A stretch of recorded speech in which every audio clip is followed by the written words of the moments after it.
क्या आप कभी मुर्दाघर गए हो? नहीं ना?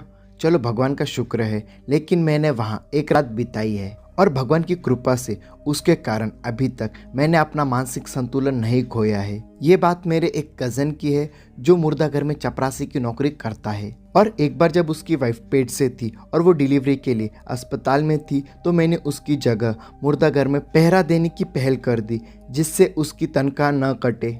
और उस रात 11 बजे मैं पहरा देने के लिए मुर्दाघर पहुंच गया और लगभग 3 बजे के करीबन मुझे नींद आने लगी और मैंने फैसला किया कि मैं थोड़ी देर के लिए सो जाता हूं, क्योंकि लाशें कहीं भाग तो नहीं जा रही। और लगभग 1 घंटे बाद मैंने एक धीमी आहट सुनकर अचानक जग गया। सोई हुई हालत में मैंने मुर्दाघर का दरवाज़ा खोला, लेकिन वहाँ कोई नहीं था और मैं फिर से मुर्दाघर के बाहर अपनी कुर्सी में बैठ गया।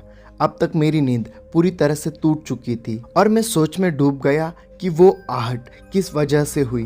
और तभी अचानक फिर से एक बार आहट मुझे सुनाई दी। अब की बार वह आहट लाशों के कमरों से ही आई थी। मैंने अंदर जाकर देखने का फैसला किया। धीमे धीमे आहट अभी भी आ रही थी।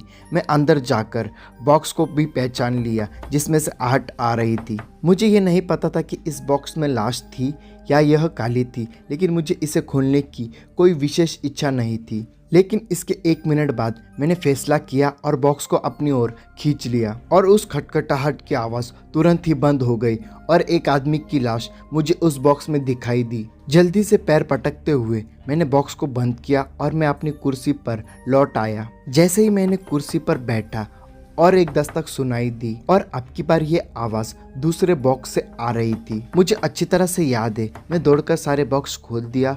दस्तक फिर से एक और जगह से आई और उसके बाद मैं अपनी जगह पर आया और मैं बेहोश होकर वहीं गिर गया। और जब मैं सुबह उठा तो मेरा भाई मेरा कंधे को हिला रहा था और मैंने उसे कुछ नहीं कहा, क्योंकि मुझे डर था कि वह मुझ पर हंसेगा और उसे लगेगा कि मैं पूरी रात बस सो रहा था।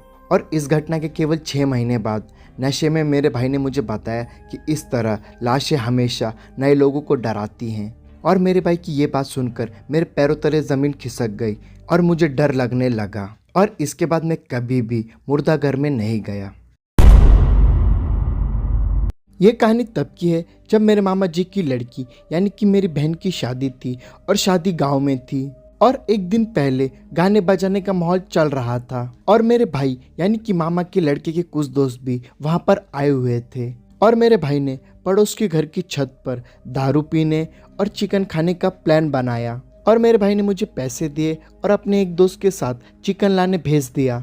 और मामा के घर पे नॉनवेज खाने की मनाही है, इसलिए हमें यह काम छुप के करना था। जिसके बाद हम दोनों बाइक पर सवार होकर निकल पड़े और रात के 9 बज चुके थे और सड़क बिल्कुल सुनसान थी और बाइक की लाइट के अलावा कोई रोशनी नहीं थी। जिसके बाद हमने चिकन लिया और वापस आते समय करीब 1 किलोमीटर पहले हमारी बाइक खराब हो गई। जिसके बाद हम बाइक को खींचकर ले जाने लगे और फिर थोड़ी दूर चलने पर जंगल वाले रास्ते के पास हमें एक अजीब सा बूढ़ा आदमी दिखाई दिया और वो हमारे पास आया और कहने लगा कि मुझे थोड़ा सा चिकन दे दो। हम पहले से ही बाइक की प्रॉब्लम से परेशान थे और ऊपर से वो बार बार हमसे चिकन मांग रहा था और हमें पहले ही गुस्सा आ रहा था और उसकी बात सुनकर और गुस्सा आने लगा। जिसके बाद भाई के दोस्त ने चिढ़कर कहा, तेरे फैमिली वालों में से भी कभी किसी ने खाया है क्या चिकन?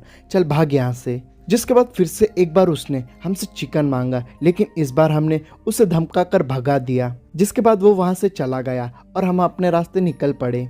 और फिर घर पहुंचने के बाद मैंने मेरे भाई को चिकन पकड़ा दिया और नाच गाने वाले कमरे में चला गया और वहां जाकर देखा तो नाच गाना बंद हो गया था और सभी लोग मेरी बहन यानी कि दुल्हन को घेरे हुए खड़े थे। और दीदी अजीब सी हरकतें कर रही थी और कह रही थी मुझे चिकन खाना है। और दीदी ने जिंदगी में कभी भी चिकन नहीं खाया था, जिस वजह से सभी को समझ आ गया था कि ये भूत प्रेत का चक्कर है। और फिर मामा ने दीदी को 2 जोरदार थप्पड़ मारे, जिस वजह से दीदी सामान्य हो गई। मगर मामी अजीब से हरकतें करने लगी और ये सिलसिला चलता रहा और भूत एक को छोड़ता तो दूसरे को पकड़ लेता। जिसके बाद सभी लोग भूत को समझाने लगे कि इस घर के लोग मांस मछली छूते तक नहीं। लेकिन भूत ने बताया कि इस घर के कुछ लोगों ने चिकन मंगाया है और मेरे मांगने पर मुझे नहीं दिया। और ये बात सुनकर मुझे सभी बातें समझ में आने लगी और मैं भागकर भाई के पास गया और भाई वहाँ पर चिकन बनाकर रेडी था। जिसके बाद मैंने भाई को पूरी घटना के बारे में बता दिया। जिसके बाद भाई ने चिकन का एक टुकड़ा उठाया और चल दिया और उस समय भूत दीदी पर था और फिर भाई ने चिकन का टुकड़ा दीदी के मुंह में डाल दिया। तब जाकर दीदी शांत हो गई और फिर थोड़ी देर बाद सब सामान्य हो गए और सब अपने अपने काम में लग गए। मगर मामा थोड़े गुस्से में लग रहे थे, शायद वो भाई पर गुस्सा थे। और अगर आज भी यदि मैं उस घटना के बारे में याद करता हूँ तो मेरे रोंगटे खड़े हो जाते हैं। आप इस घटना के बारे में क्या कहना चाहते हो मुझे कमेंट करके ज़रूर बताना। यहाँ तक वीडियो देख रहे हो तो वीडियो को लाइक करना और चैनल को सब्सक्राइब करना और स्क्रीन पर दिख रहे वीडियोस को ज़रूर देखना।